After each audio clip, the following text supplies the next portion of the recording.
Holy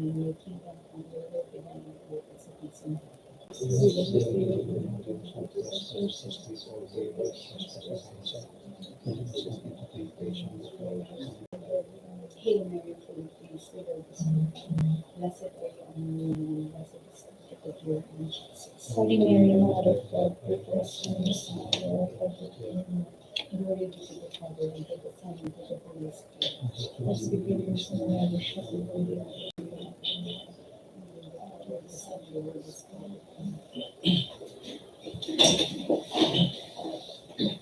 Good morning. Our procurement activity for today is pre-bid conference for the three infra projects, which are contract ID 24F0001, 25 F0001, contract ID 25 F0002, 25 F0003.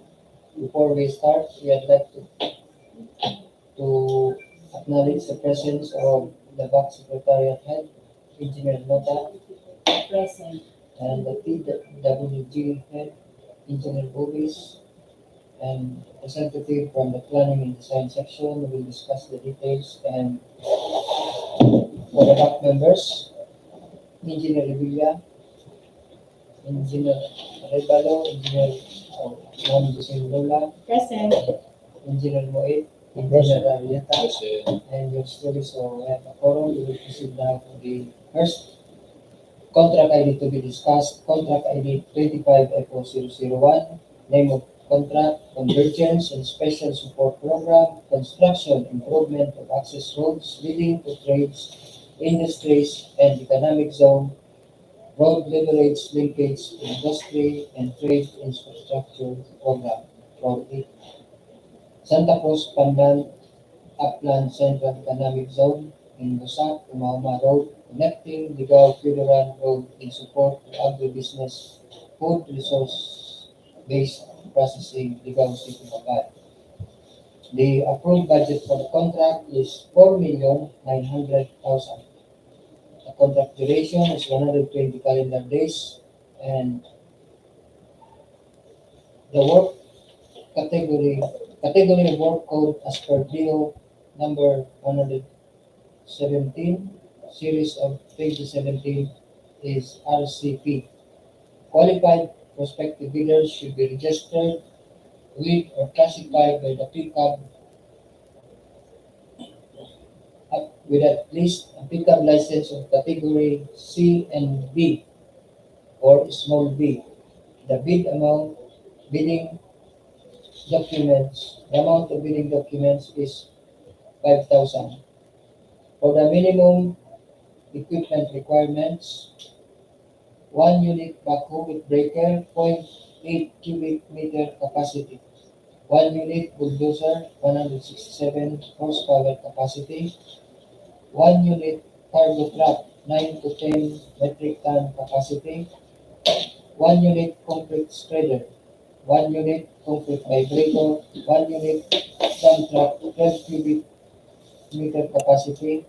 1 unit motorized road grader, 140 HP capacity. 1 unit 1 bagger mixer. 1 unit payloader with 1.5 cubic meter and 110 horsepower capacity. 1 unit vibrator roller, 10 metric ton capacity, and 1 unit water truck with pump, 16,000 liter capacity. The list of equipment required must be supported with proof of ownership, dated ORCR, and in case of leased construction equipment, the lease contract agreement should be contract and project specific. Also must comply with the required equipment capacity as per bid data sheet of this project. The required laboratory equipment are applicable testing equipment as enumerated in Annex A of Department Order Number 11, Series of 2017 equipment. For the scope of work and specification will be discussed to us by the representative from the planning and design section. The proposed project has a physical target of 267 meters or 0.5348 lane kilometers for road concrete, with station limits of 0 plus 089.62 to 0 plus 357 of concrete road with a total width of 7 meters. The proposed project includes embankment from Barrow, common zone. Second quarter CMPD of calendar year 2024 canvas prices, plus the computation of hauling cost of aggregate materials from quarry site project location were used as a reference in pricing material components of the pay item. Standard labor rate as of June 2024 for required compensation of manpower workforce and asset rates series of 2021 for rental rates of utilized equipment for the project. For the next project, contract ID 2425FO002, name of contract, organizational outcome 1, ensure safe and reliable national road system network development program road widening, secondary roads, Albay West Coast Road, at station 4 KO 489 plus 631 to K0 489 plus 792 to, and K0 493 plus 140 to K0 493 plus 600. The approved budget for the contract is 36,381,520 pesos. For contract duration, 115 calendar days. And work category of work code as per DEO number 117, series of 27 is RCP. Qualified prospective bidders should be registered with and classified by the PCAB with at least pickup license of category B or medium A. The amount of bidding document is 25,000. For the minimum equipment requirements, 1 unit backhoe, 0.8 cubic meter capacity, 1 unit backhoe with breaker, 0.8 cubic meter capacity, 1 unit bulldozer, 167 horsepower capacity, 1 unit cargo truck, 9 to 10 metric ton capacity, 1 unit chainsaw, 1 unit concrete batch plant, 1 unit concrete saw, 1 unit concrete spreader, 1 unit concrete vibrator, 1 unit dump truck, 12 cubic meter capacity, 1 unit motorized road grader, 140 horsepower capacity, 1 unit one-bagger mixer, 1 unit payloader, 1.5 cubic meter capacity with 110 horsepower capacity, 1 unit transit mixer, 5 to 6 cubic meter capacity, 1 unit vibrator roller, 10 metric ton capacity, and 1 unit water truck with pump and with 16,000 liter capacity. The list of equipment required must be supported by with proof of ownership or updated ORCR, and in case of the lease construction equipment or lease contract agreement should be contract and project specific. Also must comply with the required equipment capacity as per big data sheet of this project. For the required laboratory equipment are the applicable testing equipment as enumerated in Annex A of Department Order number 11 series of 2017 equipment.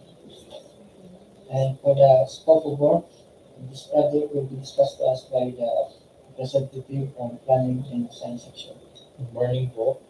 The organizational outcome 1 ensures safe and reliable national road system, national and network development program, road widening secondary roads, Albay West Coast Road, K0489 plus 631 to K0489 plus 792, K0493 plus 140 to K0493 plus 600 is an FY 2025 National Expenditures Program or NEP project with an allocation of 37,124,000 pesos. The proposed project has a physical target of 621 meters or 1.242 lane kilometers for road widening, with station limits of K0489 plus 631 to K0489 plus 792 for section 1 and K0493 plus 140 to K0493 plus 600 for section 2. The proposed project includes a 0.3 meter additional width to the existing carriageway, a 3.35 meter wide additional carriageway, a 1.33 meter wide road shoulder, a 6.67 meter wide concrete curb and gutter, and a 1.3 meter wide and 1.45 meter high closed blind canal. The project has a total duration of 195 calendar days based on Department Order Number 44 Series of 2012 and considering the predetermined unworkable days. Second quarter CMT of CY 2024 canvas prices plus the computation of hauling cost of aggregate materials from quarry site to project location were used as reference in pricing material components of the key item number. Standard labor rates as of June 2024 for required compensation of manpower, workforce, and accident rate series of 2021 for rental rates of utilized equipment for the project.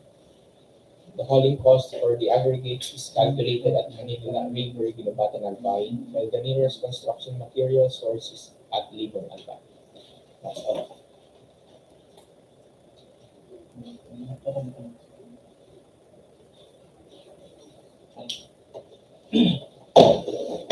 Correction for this project, the contract duration is 125 calendar days, not 170. So let's proceed for the next contract ID, which is 25FO003.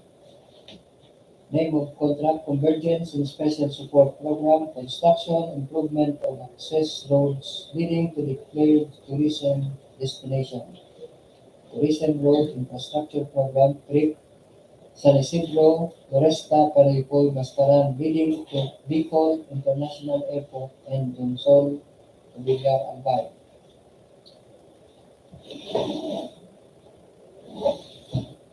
The approved budget for the contract is 9,800,000. The contract duration is 120 calendar days.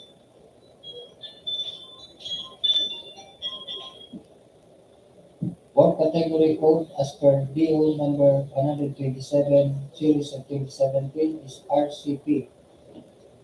Qualified prospective bidders should be registered with a classified by the Philippine Contractors Accreditation Board (PCAB) with at least a PCAB license category C and D or small b.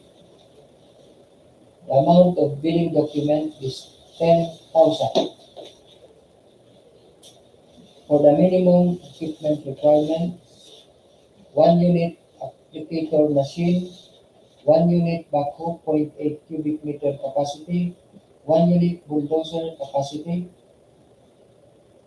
1 unit cargo truck 9 to 10 metric ton capacity, 1 unit chainsaw, 1 unit concrete saw, 1 unit concrete spreader, 1 unit concrete vibrator, 1 unit dump truck, 1 unit milling machine, 1 unit motorized road grader 140 horsepower, 1 unit 1 bagger concrete mixer, 1 unit vibrator roller 10 metric ton capacity, and 1 unit water truck with pump and with a capacity 16,000 liter capacity. The list of equipment must be supported by proof of ownership, updated ORCR, and in case of list construction equipment, list contract agreement should be contract and project specific. Also must comply with the required equipment capacity as per bid data sheet of this project. For the required laboratory equipment are the applicable testing equipment as enumerated in Annex A of Department Order Number 11 series of 2017 class equipment. For the scope of work and specification will be discussed as by the representative of Planning Science Section. Good morning. The Convergence and Special Support Program Construction Improvement of Access Roads leading to declared tourism destination tourism road infrastructure program with San Isidro, Florista, Panoypoy, Bascaran leading to Bicol International Airport and Donsol, Jovellar, Albay is an FY 2025 proposed project listed under the National Expenditure Program with an allocation of 10 million pesos. The proposed project has a physical target of 285 meters or 0.57 lane kilometer of road concrete beam with a total width of carriageway equals 6.7 meters, 3.35 meter on both sides. Thickness of PCB 0.28 meters. The scope of work includes removal of structures and obstruction of concrete, removal of trees, surplus common excavation, embankment from roadway, structure excavation, construction of open line canal with a dimension of 1.2 meter height by 0.9 meter width on both sides. Pipe culverts, 9-10 millimeter diameter, plus 2 RCPC, and provision of reflectorized thermoplastic pavement markings. Construction of stone masonry was also included. Second quarter CMPD of CY 2024 canvas price plus the computation of hauling cost of aggregate materials from quarry site to project location were used as reference in pricing material components of the pay item of work. Standard labor rates as of June 2024 for required compensation of manpower workforce and ASER rate 26th edition series of 2021 for rental rates and utilized equipment for project. DEO number 60 series of 2023 for the revised standard pay item list for infrastructure projects were also used. Thank you. For further instruction to bidders, this is common to 3 project IDs. Number 1, complete set of bidding documents can be acquired on October 4 until the submission of bids on October 23, 2024 at DPWH Albay 3rd District Engineering Office during weekdays from 8 a.m. to 12 noon and 1 p.m. to 5 p.m. Bidders can make payment for the purchase of bid documents at any DPWH field office and may be also be downloaded from Philippine Government Electronic Procurement System PhilGEPS website www.philgeps.co.ph or at DPWH website www.dpwh.co.ph. Cut-off time for securing the memo for the order of payment is at 8:45 a.m. and for the payment of fee for the accounting section is at 9:15 a.m. or on a deadline date for receipt of the back of bids on October 23, 2024. The technical and financial document must be paginated, bounded, tab marked, and properly sealed. Bid submission may be done manually or electronically online.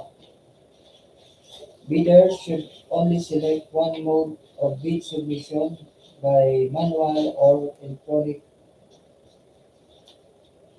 electronic means.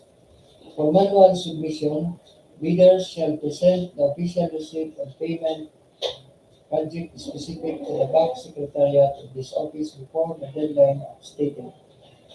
Only the owner or authorized representative as reflected in the CRC will be allowed to transact business relative to bidding matters per Department Order 197 Series of 2001 and also must present 2 government issued ID with photo and signature. Bid must be duly received by the back secretariat on October 23, 2024 at 10 a.m. through either by manual submission at DPWH Albay 3rd District Engineering Office Procurement Unit Office, Paulo, Ligao City, and for the online or electronic submission at electronic bids underscore Albay 3rd, Albay 3 at dpwh.gov.ph. Similar to manual submission, the guidelines for the preparation and submission of an electronic bid are contained in the BDS, and late bid will not be accepted. Bid opening will be on October 23, 2024, right after the deadline for the submission and drafting of bids at the Procurement Unit Office of DPWH Paulo, Ligao City. Bid will be open in the presence of the bidder's representative as per Section 30 of 2016 revised IRR of RA 9184, preliminary examination of bids. The BAC shall check the submitted documents or its bidder against a checklist of required documents to ascertain if they are all present using the non-discretionary pass-fail criterion as stated in the instruction to bidders. The contract will be awarded to the lowest calculated responsive bidder, LCRB, determined during post-qualification. This office will implement Department Order 28, Series of 2024, the three-strike policy in the procurement of contract for the infrastructure works, goods, and consulting services. Bidders are reminded and emphasized that is given that if at the time of post-qualification procedures, the BAC verifies that any of the deficiencies is due to the contractor's fault or negligence pursuant to Section 34.3 of Bill 2C of the 2016 revised IRR of Republic Act 9184 of GPPB Circular Number 6-2019 Guidelines on the implementation of early procurement activities, the procuring entity shall disqualify the contractor from the award without any right to reimburse fees and incidental costs paid for the procurement of infrastructure contract subject of the bid.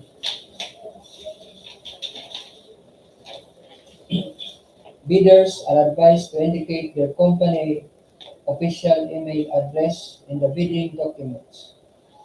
Official communication pertaining to this procurement after the opening of bids will be through the internet on the said official email address as reflected on your bidding documents.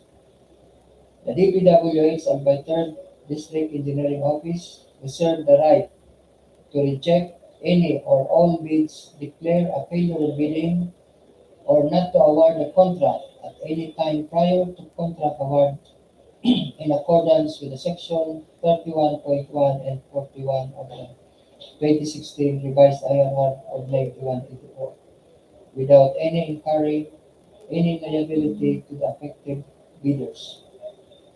Additional requirements: all project engineers of the contractor must be accredited by the DPWH as per memorandum dated June 14, 2024 of Busac G. Canlas regarding the implementation of assigning accredited contractors and consultant project engineers to DPWH project. Please refer to Section 3 of DPWH Department Order Number 91 Series of 2020. Any clarification regarding what explained by planning and design section? So if there is none, that ends our private conference for today. And thank you for viewing our procurement activities for today. Thank you.